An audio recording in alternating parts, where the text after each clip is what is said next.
Spencer Lazara, MMA Interviews. We are here at RFA Fighting. I'm alongside the Moonwalker, dressed to impress tonight, as he should be, with the moniker James Moontasri. Man, you got a great fight coming up next weekend in Denver, your home area as well. So talk about this matchup and your second fight. You're a full camp for your UFC fight this time.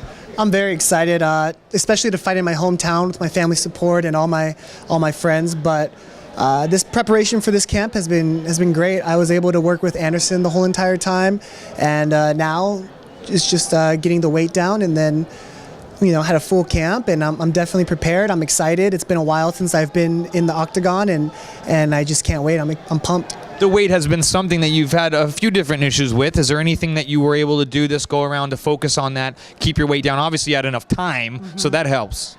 No, just locking in my nutrition. Vega One helps me a lot. They provide me with all the nutritional advice that I need, and definitely get me down to weight in the most efficient way possible. I'm a big guy. Yep. I'm a big guy, and it's not easy for me to get down to lightweight, but definitely doable. In your UFC debut, you were just telling me how you were 10 days removed from your RFA win, and then you came in to fight the UFC after having a nice weekend of eating Chinese food and everything you could get your hands on, right? Exactly. I actually got the UFC phone call while I was in Panda Express.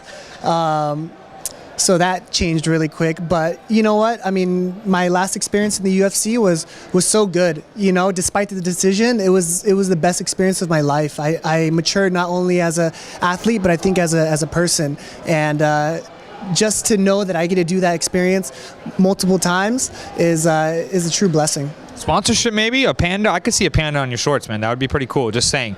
But yeah, anyway, going back to your last fight, actually, I thought you did show a lot in that fight, but you really you showed that you wanted to be entertaining. Mm-hmm. Is that something that you sort of regret a little bit? Because it seemed like maybe that could have potentially cost you a split decision fight in that one. You know what? I regret nothing that I did in the fight. I mean, honestly, there came a point where I looked up at the screen and I looked up at the lights, and I just realized that all my dreams came to fruition, and all the hard work, and just to realize that, hey, I'm here, and now that I have that experience, those UFC jitters are gone, now I'm ready to go in there and ready to dominate. Seems like you're always fighting a wrestler. Lately, this is no different. Talk about the matchup. I got a late replacement. His name's Cody Pfister. He's from Texas, very tough guy, good wrestler.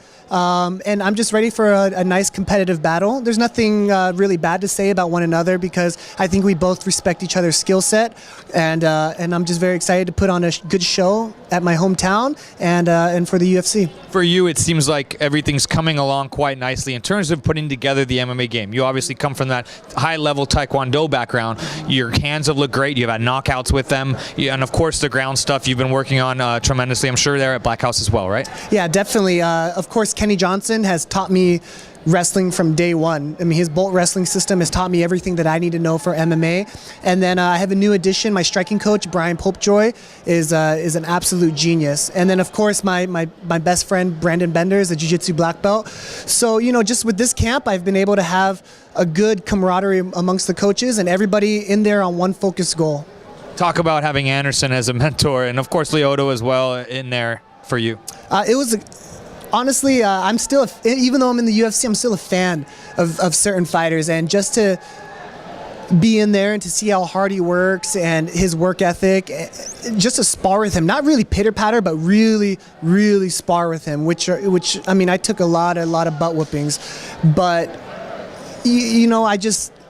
I thank God sometimes, and I thank Ed Soares for giving me that opportunity to work with him, and just to be with him the whole entire Vegas experience, to see how he handles not only how he fights in the ring, but the outside, the press, the media, the open workouts, and just fans. Exactly. He's just a professional all around, and to me, I looked up to him as a role model, and now I can say he's like a hero to me, because the way he carries himself, he's a very real person, and he's a great fighter, and I think after he's done fighting, he's an even better teacher than he is fighter. It's hard to believe, but he's a great teacher, and he really has a passion for teaching people. Nice. So tell us how it's going to go down next Saturday night.